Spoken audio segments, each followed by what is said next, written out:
Assalamualaikum warahmatullahi wabarakatuh. Perkenalkan, nama saya Leni Trilestari. Izinkan saya untuk mempresentasikan beberapa perbandingan pada paper yang telah saya analisis pada ujian tengah semester kemarin dengan judul Partai Persatuan Pembangunan. Pertama, di sini saya akan membahas konteks sosial politik dari Partai Persatuan Pembangunan.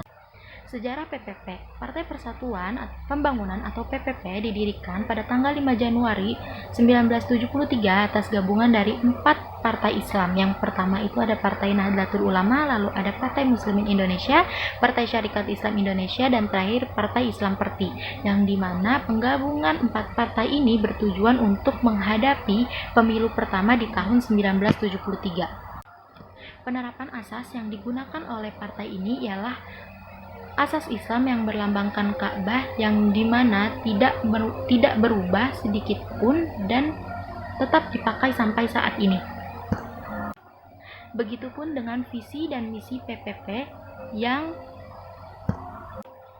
dibentuk dari awal berdirinya PPP itu sendiri dan dipakai sampai saat ini di tahun 2021. Visi misi dari PPP tersebut ialah terwujudnya masyarakat yang bertakwa pada Allah dan negara Indonesia yang adil, makmur, sejahtera, bermoral, demokratis, tegaknya supremasi hukum, penghormatan terhadap HAM, serta menjunjung tinggi harkat serta martabat kemanusiaan, juga keadilan sosial yang berlandaskan nilai-nilai keislaman.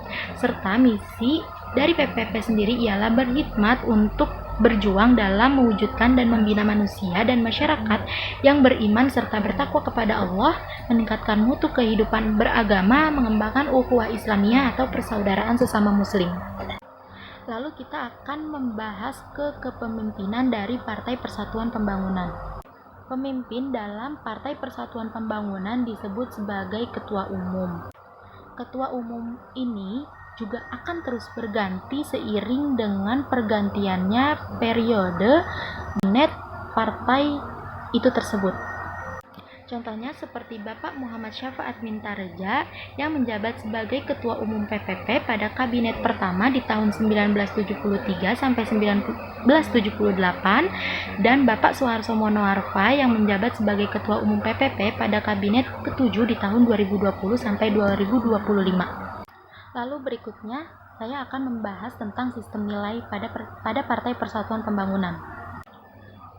Partai Persatuan Pembangunan mengajarkan serta menerapkan beberapa platform dalam beberapa bidang, contohnya dalam bidang agama, yaitu sikap saling toleransi antar umat beragama, dalam bidang politik menjunjung tinggi HAM, dalam bidang ekonomi menghormati adanya persaingan usaha yang sehat, dalam bidang sosial selalu berkomitmen untuk terus mewujudkan kehidupan sosial yang religius dan bermoral dengan menghilangkan budaya kekerasan dan mengembangkan nilai-nilai sosial budaya, dan dalam bidang pendidikan ikut serta dalam membantu membentuknya manusia yang berkualitas dan menjadikan pendidikan sebagai prioritas utama dalam pembangunan kesejahteraan.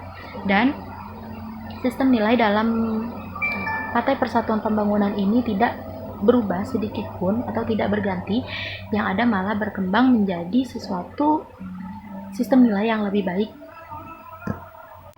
Selanjutnya saya akan membahas tentang kegiatan rutin.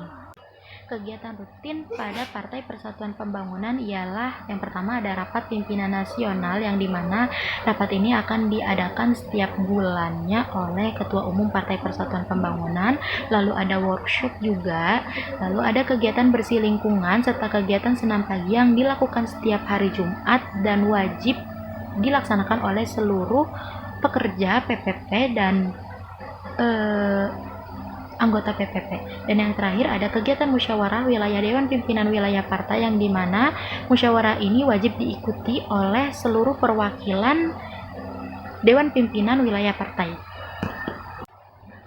Sama halnya dengan pengikut setia. Pengikut setia pada PPP juga akan terus berganti seiring dengan pergantian periode partai tersebut. Dan pengikut setia dari Partai Persatuan Pembangunan ini ialah merupakan kader di setiap kabinet. Lalu yang terakhir ada ekspresi budaya, yang dimana ekspresi budaya dalam PPP ini sangat ditonjolkan dalam lambang atau logo partai. Lambang Partai Persatuan Pembangunan di awal berdiri itu berlambangkan Ka'bah. Lalu pada masa Orde Baru, PPP terpaksa untuk mengganti lambang Ka'bah tersebut dengan lambang bintang karena kebijakan pada masa Orde Baru tersebut. Dan saat ini PPP menerapkan atau membuat logo baru yang dimana logo tersebut dibuat sebagai penyemangat perjuangan termasuk menyongsong pemilu 2024. Sekian presentasi dari saya, kurang lebihnya saya mohon maaf. Saya ucapkan terima kasih. Wassalamualaikum warahmatullahi wabarakatuh.